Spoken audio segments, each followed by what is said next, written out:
Laking sampal ang inabot ni Abante matapos nitong hamunin si Mayor Baste Duterte na isiwalat raw ang pondo na natanggap ni Pulong sa flood control sa Davao. Sinagot naman agad nito ni Congressman Pulong Duterte sa mga pangbabatikos nito. Ayusin mo muna ang iyong nasasakupan, giit pa ni Pulong. Kung may bahaman sa Davao ay humuhupa din naman ito. Dagdag rin niya na dapat mong ayusin ang inyong lugar dahil mala swimming pool na ang tubig neto at kailangan mo rin dapat imbestigahan ang iyong sarili kung bakit paano nanalo ang isang talonang katulad mo. Hindi kaya umiingay si Abante dahil may natuklasan na naman si Mayor Isko na may 200 projects at lahat ito ay walang permit na para bang gusto namang ibalin sa mga Duterte ang atensyon. Kitang-kita naman ang resibo na lahat ng project sa Davao ay completed at detalyado talaga. Ayon pa kay Pulong, pwede rin daw na kumuha ng kopya sa DPWH. If he really wants to know the exact figures, I am directing DPWH district and regional offices to provide him the official data and amounts. Isa sa ating kabayan na nagpapakita rin na kung saan napupunta ang proyekto sa Davao at kitang-kita naman dito na kung gaano katibay ang proyektong ito. Napapatunayan lamang na si Abante ang may pinapakitang anomalya sapagkat lahat ng paratang niya ay nasasagot agad ni Pulong.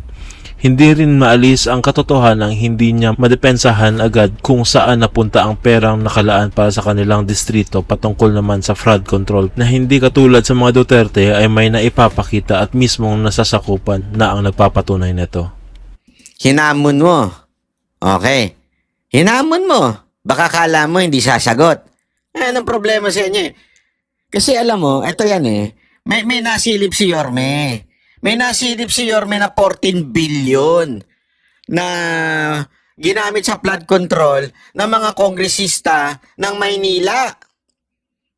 Hindi ko alam kung si Abante ba ay nasaktan doon kaya bigla siyang nag-react kahit ang tanong hindi naman kahit ang statement na hindi naman nakadirect sa kanya. Nasaktan ka ba doon sa sinabi ni Yorme? Bakit mo binaling sa mga Duterte? Tingnan natin Kung saan ginamit ang puntong yan. Kung paano ginamit yan. Kung ilang bilyon ang napunta sa flood control project. At kung bakit malaki pa ang baha at Davao. Kinakailangan tanungin niya yung kanyang kapatid yan. Kung talagang PR stand to. Malaki daw ang baha pa rin sa Davao. Ay nako, Abante, hindi ko talaga na-gets kung paano ka naging pastor. Honestly hindi ko ma-gets kasi supposedly ang mga pastor madunong yan magaling yan malupitan po yan pag hindi po ako nagbibiro. Magaling po yan supposedly. Hindi ko alam kung ano nangyari sa'yo. Eto lang para sa kaalaman mo, yung flood control na tinatawag, yung project na yan, napaka-obvious naman. Kaya nga may salitang control. Wala pong sinabing flood prevention. Kasi kahit saan kang pumunta ng mundo, even the first class country, kahit nga sa China, yung mga magagandang lugar doon, sa Japan, kahit saang bansa ka, basta matinding ulan, babaha, matik yan. Kaya nga hindi mo pwedeng sabihin na flood prevention. Okay? Pero, nagkakatalo yan sa bilis ng alis ng flood. Ibig sabihin, yung pagwala ng flood, doon nagkakatalo yan. Paghupa ng tubig, diyan nagkakatalo. Diyan pumapasok yung flood control. Ibig sabihin, di ba? Para bagang naligo ka, halimbawa dito sa hotel ko, clog yung shower. Medyo clog siya. Ewan ko, siguro ang daming buhok dito na sino ba natulog dito bago ako? Clog yung pero mabilis naman siyang humupa yung tubig doon sa paliguan. Bakit? Siguro may flood control dito. Diyan, yun ang ibig sabihin ng flood control, Abante. Hindi ibig sabihin hindi na babaha. Babaha at babaha pa rin pero mabilis nawawala. At yan ang nararanasan naman ng mga taga Davao City. Babaha pero in less than 30 minutes mawawala na. Kahit itanong mo sa mga taga Davao City. Hindi katulad sa Maynila. Umulan ng umaga, kinabukasan, medyo meron pa kunti. Bumagyo ngayon, kinabukasan meron pa rin kahit papaano. Oh, iba kasi yun yung sinasabing, bakit tila hindi gumagana ang flood control sa Maynila? Pero sa Davao City, bumabagyo, bumabaha, pero nawawala kagad. Yun ang ibig sabihin nun, Mr. Rabante. Ano na nangyari sa'yo? Oh, by the way, sabi ni Pulong, hindi pala dapat ito tawaging congressman. Bakit? Kasi pag sinabi mong congressman ka, ikaw ay representante ng iyong lugar o yung distrito. Eh alam naman natin si Abante, hindi nanalo. Ayun po ay fact. That's a factual. Hindi po siya nanalo. Bakit siya naging congressman? Yung kanyang kaibigan. Hindi ko alam kung kaibigan niya yun, pero feeling ko kaibigan niya yun. Yung congressman na kalaban niya. Hindi, syempre magkakaibigan naman yan di ba? Yung kanyang kaibigan, na-disqualify. Bakit? Gumalaw na ang tinatawag nating Garcia Magic. Comelec Chairman Garcia. Yeah? Gumalaw na yung himala. Bakit? Na-disqualify. So, ibig sabihin, not because nanalo siya, ito si Abante, because dinisqualify lang yung kalaban niyang nanalo. Yun ang totoo. Kaya hindi ka dapat tawaging congressman. Ang sabi nga ni Congressman Pulong, dapat ang tawag siya yung pastor. Pasensya ka na, Mr. Congressman Pulong, hindi po karapat dapat tawaging pastor ito. Sorry ha. Kasi iba yung iba yung buka ng bibig niya sa ginagawa niya. So, siguro, in my opinion, maybe false prophet siya. Kasi sabi nga, in the last day, there will be false prophet. Feeling ko lang naman yun. That's my opinion. That's my freedom. May freedom of speech ko na sabihin na isang taon to, mali ang itinuturo. Feeling ko talaga mali tinuturo niya Kasi iba yung tinuturo niya sa ginagawa niya. Kaya wag na nating tawaging Bishop o Pastor Abante. Dapat ang itawag natin dyan, Abante. Yan. Mas bagay yan. Tuloy natin Patunayan niya kung talagang PR stunt to or may katotohanan na sinasabi. Patunayan daw. Okay, sige. Ito, para lang sa kaalaman mo muna Bakit ba kasi masyado mainit ang ulo mo? Tingnan nga natin, ano ba ginawa ni Yorme? 1 billion pesos. Ganyan ang bumahang pondo para sa mga flood control projects sa Maynila. Naku po, patay tayo dyan. Ang permit mula sa lokal na pamahalaan, Naku, patay tayo dyan. nasa frontline na balita na yan si Camille Samonte. Mula 2022 hanggang ngayong taon, higit 200 flood control projects ang itinayo sa lungsod ng Maynila. 14 Take note 2022 hanggang ngayon.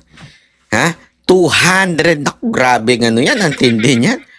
Kaya naman pala, hindi niya napansin, ang mga may ingay na congressman na umaatake sa mga Duterte ay puro mga karamihan din ay taga Maynila. Si Chua, ito si Abante, yung isa pa, yung mukhang, yung parang wala ng leeg. At saka yung isang medyo papogi. Sila ho yung apat na antinding bumanat kay BP Sara Duterte na dati naman sip-sip kay BP Sara Duterte.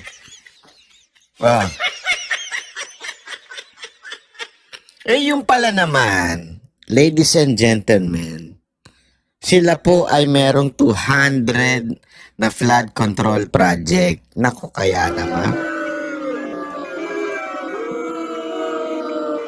Ibig sabihin, nalakad nila. Hindi, ito naman, alam naman natin yan Hindi, wala ko sinasabing ninakaw nila. Ang sinasabi natin, nalakad nila sa leadership ng Kamara na magkaroon sila ng proyekto. At yan ay 200 na project daw, flood control. Hindi natin alam bakit nagkaganyan. Ang tanong, gumagana ba? Hindi, kasi baka sabihin naman, sandali, banat ba? Wala namang masama sa flood control project kung gumagana. Totoo. namang masama kung gumagana. O, tingnan natin kung gumagana. billion pesos ang halaga niyan. Pero nadiskubre ni Manila Mayor Isko Moreno na ni isa sa mga proyekto walang kaukulang permit mula sa LGU. Loko. Inaprubahan daw ng DPWH ang proyekto kahit klaro umanong paglabag ito sa Local Government Code at ibang ordinansa. So most of it finished already. Bumaha ng pondo sa Maynila, bumaha pa rin sa Maynila. Itong lahat ng ito ay walang permit sa lungsod. Kung pagbabasehan ng mga dokumento, ang Chelsea Construction and Supply ang isa sa mga may pinakamaraming nakuhang proyekto na aabot sa 1.4 billion pesos. Isa sa mga proyekto nila ang 38.4 million peso flood mitigation structure sa kahabaan ng Estero de Magdalena sa Barangay 259 at 266 sa Tondo. February 2025 ang agreement at binigyan sila ng 161 days para tapusin ito. Dito sa kinatatayuan ko makikita yung isa sa mga flood control projects na ginagawa ng Chelsea Construction. Dito yan sa kahabaan ng Estero de Magdalena. At kung makikita ninyo, hindi pa rin yan tapos hanggang ngayon at patuloy pa rin nga yung kanilang paggawa kahit wala silang anumang permit mula sa Manila LGU. Nirereklamo na yan ng mga residente. Malaking perang ginastos dyan, tapos pagdating ng mga baha daw, hindi naman gumana, hindi naman pinagagana. Nung huling bagyo, puno yung ano na yan, pito, hapaw yan. Dumepensa naman ang DPWH North Manila District Engineering Office. Gumagana raw ang flood control doon at may maintenance team umano na nagmo-monitor. Sa dating administration po, hindi po nireklamo namin. Saka, kuha ng permit, ipapaalam lang po kami magagawa na pinapalaman po. Sinuspindi daw muna nila ang mga nasabing proyekto. Sinisikap pa namin na makuha ang pahayag ng Chelsea Construction. Nagbabalita mula sa frontline. Ayan. So, ayan yung sinasabing flood control ng Maynila. Okay? So, mukhang mga palpa. Kaya, alamin natin sa mga congressman. Kasi kung, hindi, ito yun eh. Di ba, alam naman natin na through them, because they represent their district doon sa Congress, at doon dinideliberate ang pera. Kasi, alam nyo, sa totoo lang, yan naman po ay trabaho nila. Yan naman po ay trabaho nila at yan naman po ay kanilang function as a representative of their district. Na siguraduhin na may proyekto kayo at meron kayong mapagawa dyan at makakuha kayo ng budget from the national government at may alat doon sa inyong lugar. Walang masama doon. Walang masama doon kung talagang naiaano yung proyekto. Natatapos, nagfa-function, at hindi siya yung masasabi nating pangit. Di ba? O yung isang bagyo lang tapos sira na kaagad. Hindi, dapat hindi low quality. Ngayon, ewan ko kung dahil ba sa ganitong birada ni Yorme at may isa pa siyang press briefing na sinabi niya yung mga presyo na nakuha ng bawat distrito, hindi ko alam kung dahil dito nagalit si Abante at napagbalingan si Congressman Pulong. Ang problema mga kababayan, si Congressman Pulong may ebidensya. Tinatanong nito ni Abante kung meron ba daw tanungin daw niya yung kapatid, sabi ni Abante kay Baste, tanungin daw ni Baste yung kapatid niya ni si Congressman Pulong kung nasaan yung mga project na yun. Ito po ayan. So ayan po yung mga project. Ito walang ghost project dito. Sabi nga, any Dabawenyo can request project data from DPWH. Our project are transparent and our records are open. Don't drag my brother into your grandstanding. Walang ghost project dito. Walang bumabagsak na flood control project. Kung may bahaman, humuhupa agad. Hindi kagaya ng swimming pool sa lugar nyo. Grabe, sakit nun ha. Totoo naman eh.